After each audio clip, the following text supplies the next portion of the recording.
Hey guys, Cecil here once again, coming to you from the dungeon. If you hadn't noticed, I'm kind of doing a bit of an Alpha Omega Sin impression here today. Kind of got a gamer hat I've had for a while, and kind of rocking a pretty scruffy looking beard here, although I don't have really the epic beard that he has. I don't know, I figured I'd try something a little different for this video, see how it looked. May or may not keep wearing this, but regardless, if you think the hat looks like crap, tell me to take it off, leave a comment below. Otherwise, on to the subject of today's video, and that is Operation Rainfall and the 3 games for it, kind of bit of an update. The big thing this week is one of the 3 Operation Rainfalls, another one finally released in America this week, and that is Last Story. But I kind of want to get a bit of a background first for those who may or may not know what Operation Rainfall is or heard of it. Basically, Operation Rainfall is and was a push to get 3 really great Wii RPGs localized for North America. Those RPGs are Pandora's Tower, Xenoblade, and Last Story. To give you a bit of background on how all this kind of started, back at E3 2011, by this point in time, for the Wii at least, it really wasn't a whole lot on the 2011 release schedule for the Wii in North America. There were several million Wii owners out there who really wanted some games to play. Really all Nintendo released in 2011 for the system was like Kirby, Skyward Sword, and a few other titles. Nothing really worth spitting at outside those big first-party releases.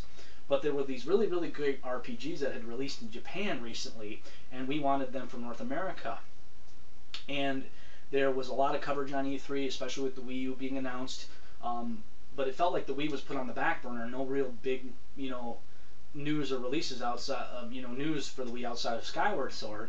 And, gamers, on the IGN boards were hoping, hey, maybe we'll hear some news on, what any of these big, 3 Wii RPGs finally coming to the States. And not really even a peep was mentioned of these titles being released from North America. A huge amount of media coverage. Nobody in the media bothered to even ask Reggie or Satoru Iwata about these titles. And that really, frankly, pissed a lot of IGN, forum goers off. I'm a moderator on the IGN forum, so I kind of saw this movement explode. So a bunch of guys got together online and said, hey, we're going to, pester the hell out of Nintendo of America, say, hey, we want these games.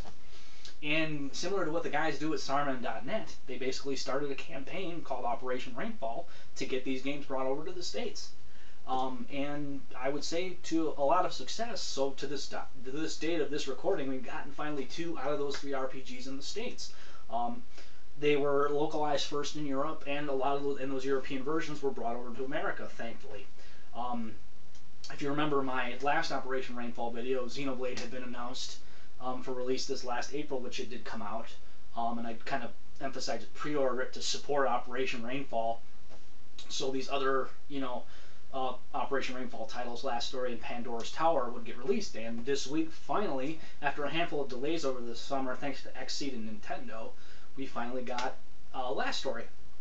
I want to kind of, touch a little bit on these 2 RPGs first, just for the people who may not have heard of them or, have, wondering what they're about. Like I said, in April, we did get Xenoblade, finally in North America. Just came in a regular case. If you pre-ordered it, you kind of got an interesting little art book. Just kind of a generic Wii case. The cover art's pretty interesting. The one kind of neat touch I thought was the spindle. One of the big sword in the game, kind of a big focal point of the story, is a sword called the Monado. And there's a large hole in the Monado, and where that hole is, the spindle for the cover or the disc art is in there. So I kind of thought that was a neat little touch. And if you pre-ordered the game, at least through GameStop, you kind of got an interesting little art book. It just kind of featured a lot of different art from the game, a lot of the background art, characters, just a lot of cool stuff from the game. This is kind of interesting to page through every once in a while, just to remind you of a lot of the different places in the game. And I will say that this game is huge. Here's a lot of the main characters that you meet throughout the story. And it is a massive world. I mean, we're talking 100+ hour RPG. It is very open-ended, which is amazing, a great touch. I mean, you start the game off you know, and you get to the first town, and when you get to that first town, you can either advance the story forward or stop the story, and you can just go off and do 20 hours of side quests. You have complete freedom in this game on how you want to play through it. And for an RPG to do that, that is great, great, great. I know a lot of other RPGs. I remember playing through Final Fantasy VII.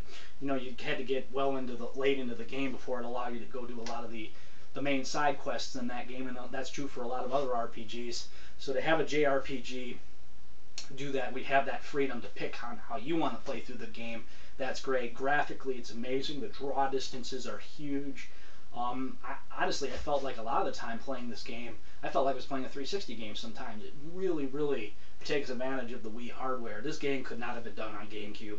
This is one of the handful of games I really say that really takes advantage of the extra horsepower of the Wii. Obviously, it's not going to be you know, as good as a 360 title, but there are some times I think it definitely at least could be on par with a low-end 360 title. It looks really, really that good.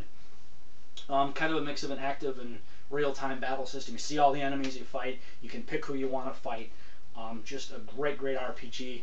It was $50. I still think it is $50 in a lot of places.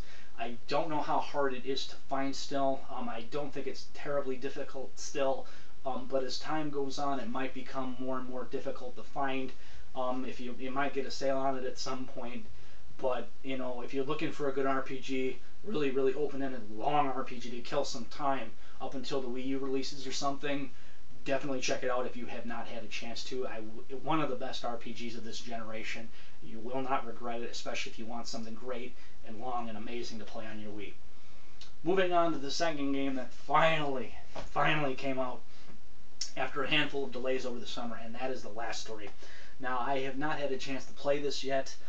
It looks really, really interesting from the trailers and the gameplay video I have seen. It's been out in Europe for a handful of months now, and finally, thanks to Xseed, like I said, we finally got it. I have not opened it because I kind of wanted to do a bit of an unboxing. I've taken the plastic off and checked out the contents, and I just wanted to share it with you. If you pre-order the game, it kind of got a bit of a mini soundtrack. There's 7 tracks on here, including the main theme of the game, so I'm definitely going to listen to that at some point. It's kind of a neat little touch, thanks to Xseed.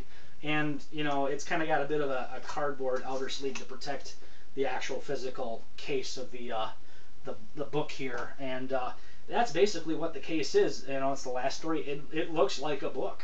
And this is definitely one of the more unique package designs I've seen Xseed do. I've got a handful of their collector's editions, and this is one of the more unique releases that they've done. And it's not even a collector's edition. This is the standard $50 game. They didn't do a collector's edition of this, so for $50, you basically get collector's edition packaging. And again, that's why, I mean, if you remember my Xseed is Awesome video, this is why I love them. They're a really, really great localization company, and it's stuff like this that keeping that working designs torch lit, keeping it going, and that this is just really, really great. You know, just kind of a sturdy cardboard, not like metallic or anything, but it works. And basically, you just open it up, and you get the game and the art book that pop out. And so, yeah, again, just really, really cool looking. Just like I said, it looks like a book. And like I said, it's got an art book and the game in a case itself. You know, kind of a basic cover art to it. You know, I believe this is the same cover art from in Japan. I could be mistaken. You know, it's got online and co-op. It says fight with 2 to 6 players online in deathmatch, or team up with friends to take down a boss in co-op. So if you want, there's not a whole lot of online games, period, on the Wii. So if you want an interesting co-op game or deathmatch, you know, in an action RPG, you know, check this out. I mean, God, I mean, this is probably going to be the last big Wii RPG we get in the States.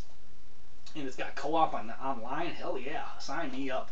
And I did page through the art book here a little bit. You know, it's just kind of, it kind of has a map of the town it takes place in. You know, kind of an art design of the town. Some of the other art. You know, the tavern that a lot of the game takes place in the story. You know, just some other art, and it kind of gets into the characters here a little bit. You know, that you play with through the entire story. You know, just kind of a neat little art book. You know, definitely that Xseed style art book. I'm not doing the best job of opening it here, but yeah, just kind of some neat stuff. I thought that was kind of a nice touch. It's always kind of cool to get art books and collector's editions and whatnot. So, yeah, that's the 2 Operation Rainfall games we finally got in the States. and that is great. That's a really, really great thing to finally have gotten those. Now, unfortunately, the third game in the trilogy of Operation Rainfall, Pandora's Tower. As of the recording of this video, we have not gotten an announcement for a release in the United States.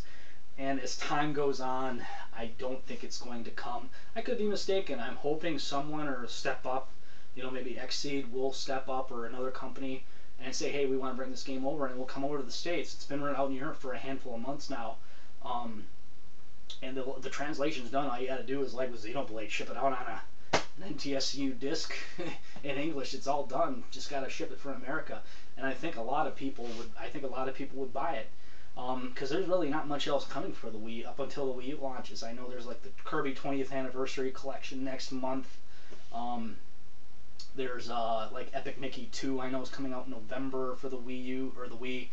I know there's like another version of Skylanders coming. And what was the other one? Oh yeah, like Lego Lord of the Rings. A few other Wii titles from third parties. But yeah, the last big RPG, it could be the last story. And hopefully Pandora's Tower will come, even if we don't get it on a physical release. Maybe at some point down the road on the Wii U, maybe Pandora's Tower will become a downloadable title. I know there's a lot on the Wii Virtual Console. There were a handful of import games released on that from other territories. I know, like on the TurboGrafx 16 CD, the Japanese version of Rondo of Blood was an import title that was released on the American Virtual Console. So it's definitely not out of the realm of possibility. We definitely could still see it. Maybe not on a physical disc on the Wii, which would be the preferred way to get it. But we may still get it on Wii U if it doesn't come out for the Wii. So I'm hoping we get a physical Wii disc. If not, I would take, getting a download on the Wii U. And with the Wii U a few short months away, crazier things have happened. It could release after the Wii U comes out. It's not necessarily, it doesn't have to come out before the Wii U. And if you think about it, I would make an argument to say that the best time to own a console is after the successor system comes out. Because if you think about it, by the time the successor system of the previous generation console comes out, the previous generation console has a huge library of great games to play. A lot of them are pretty affordable. Their greatest hits, and some of the best games for a console come out after the successor system comes out. If you look at the PS2 as a great example, look at all the great PS2 games that came out between 2007 to 2009. A lot of great RPGs from Atlas and stuff got released after the PS3 was out. Because frankly, there wasn't a whole lot to pay on the PS3 the first couple of years there. It took it a while to get going. But I digress. So yeah, hopefully we will see Pandora's Tower at some point. I'm glad we at least got these two. 2 out of 3 ain't bad. I mean, versus a year ago at this time, we had no clue if any of these games were going to come to the States. So at least we got 2 of them, and 2, I would say, of the bigger ones that a lot of gamers were hoping. Otherwise, I did also pick up New Super Mario Bros. 2 today for the 3DS. Kind of haven't had a chance to check this one out yet. The reviews have been really positive. The whole coin mechanic with it really looks interesting. I'm looking forward to giving this a playthrough. So I got Last Story and the new 3DS title to play. I also picked up Theater Rhythm a few weeks ago. If you love Final Fantasy music, it's a great rhythm game. A lot of actually good stuff came out for the 3DS in July. There was Rhythm Thief from Sega. Square actually had Theater Rhythm, Heroes of Ruin, and Kingdom Hearts. So 3 really big Square titles for the 3DS. This was the big title that came out this month. Actually, the 3DS XL came out today too. I did not pick it up. I'm hoping for a holiday bundle or something. I'm just going to stick with my black 3DS for now. The 3DS XL looks amazing. My friends, a couple of my coworkers picked it up. The screens are amazing. Very, very compact for what an XL compared to the DSi XL. Very, very compact. The screens are huge and beautiful. If you haven't picked up a 3DS yet, get the XL. It's, from what I saw, it was definitely worth it. But for me personally, owning an original 3DS, I'm going to hold off. But yeah, that's pretty much it for this video, guys. Let me know what you think. Have you had a chance to play any of the Operation Rainfall games? Did you pick up Last Story? Have you trudged your way through that massive Xenoblade quest? Are you one of the lucky guys who live in Europe and the UK and have had a chance to play Pandora's Tower? Let me know what you think of those games below. Otherwise, you guys take it easy, and I'll see you next time.